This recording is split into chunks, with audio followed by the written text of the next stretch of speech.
بسم الله الرحمن الرحيم. الحمد لله الذي هدانا لهذا وما كنا لنهتدي لولا أن هدانا الله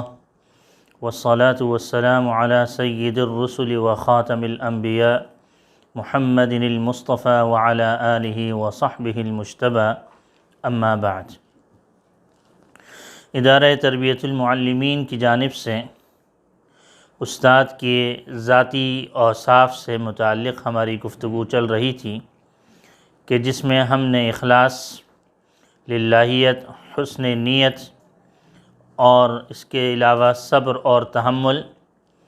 اور حلم اور بردباری، تحمل مزاجی کے اوپر تفصیل کے ساتھ بات چیت کی تھی، اور اس سلسلے میں یہ بات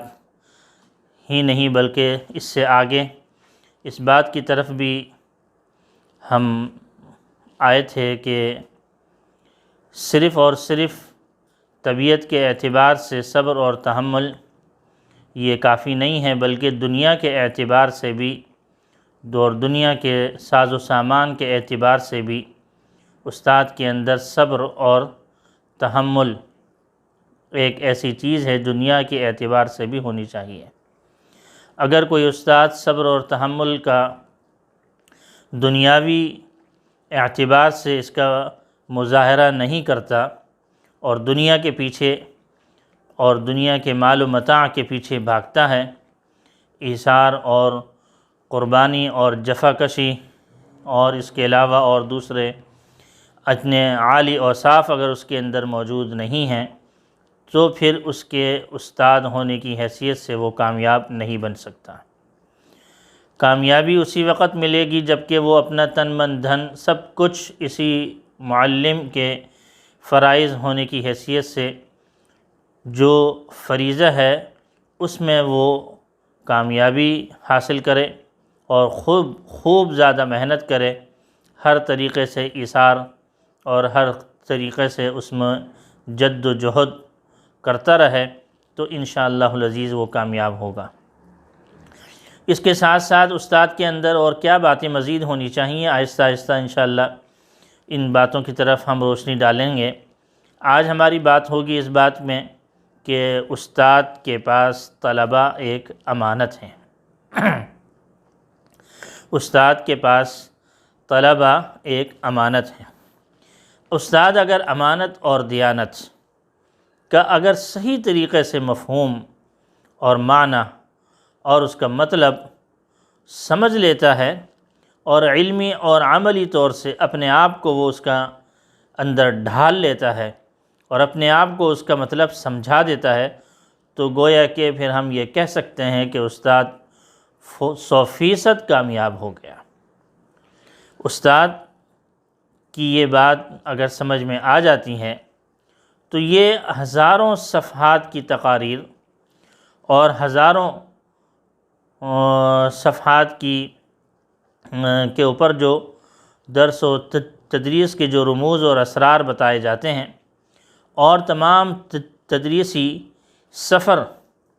کے اندر جو باریکیاں ہوتی ہیں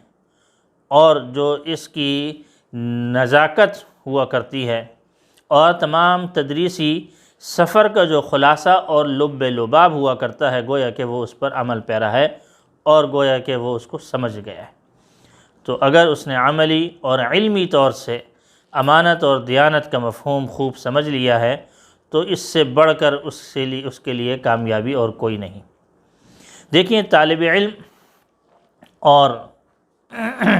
والدین یہ اعتماد کرتے ہیں استاد پر،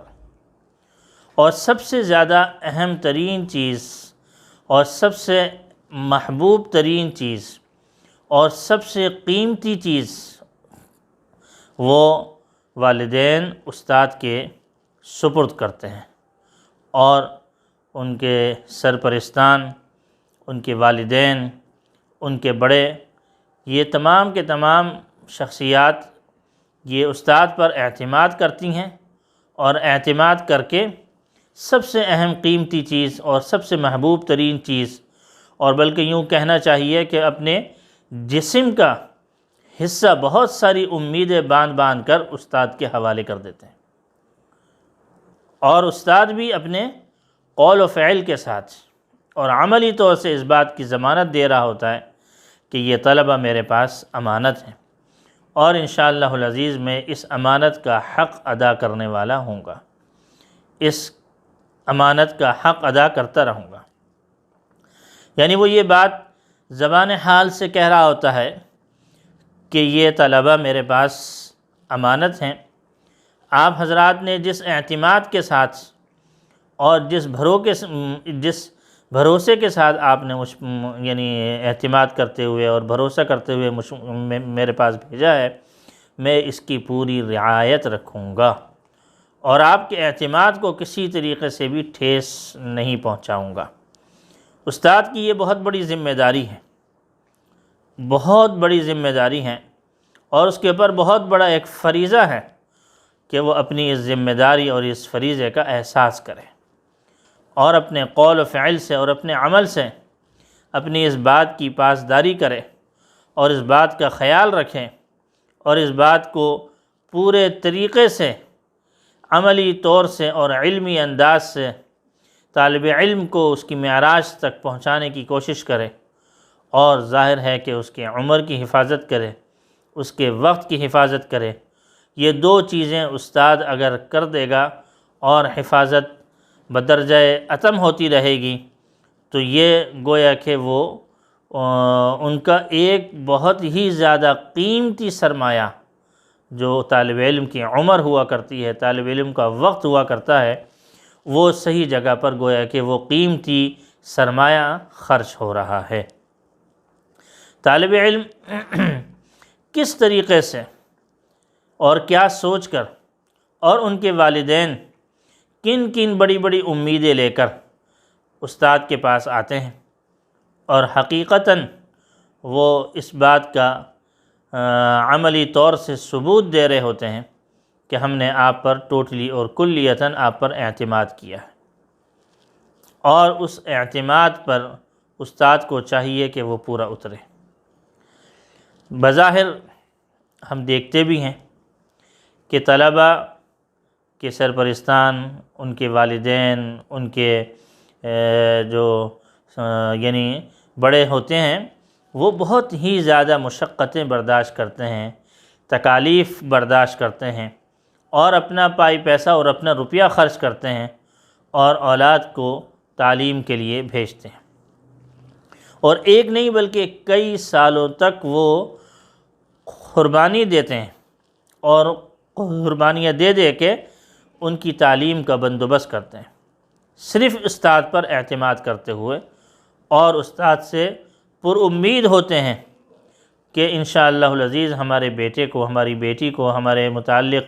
جو بھی کوئی شخص ان تک ہم نے پہنچایا ہے، انشاءاللہ العزیز وہ اس کو کامیابی اور کامرانی تک پہنچائیں گے،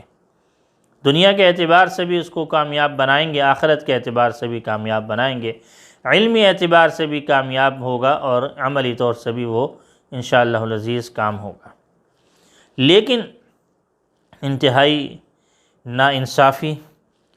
اور انتہائی کم ظرفی کی بات ہوگی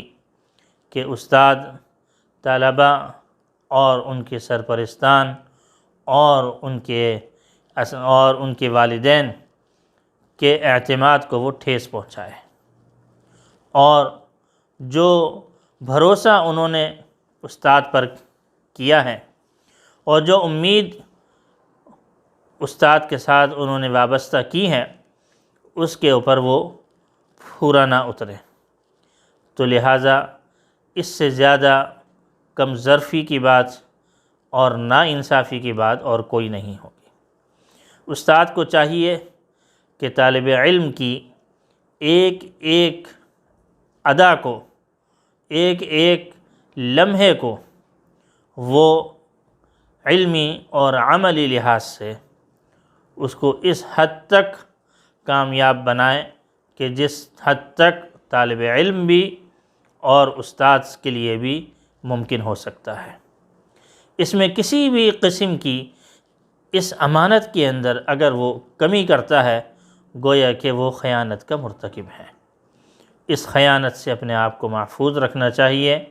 استاد کو ہمیشہ اس بات میں اپنے آپ کو یہ بات کہتے رہنا چاہیے، اور استاد کے لیے اس بات کا استحضار کرنا چاہیے کہ واقعتاً یہ طلبہ میرے پاس امانت ہیں۔ اللہ جل شانہ عمل کی توفیق عطا فرمائے۔ وآخر دعوانا ان الحمد للہ رب العالمین۔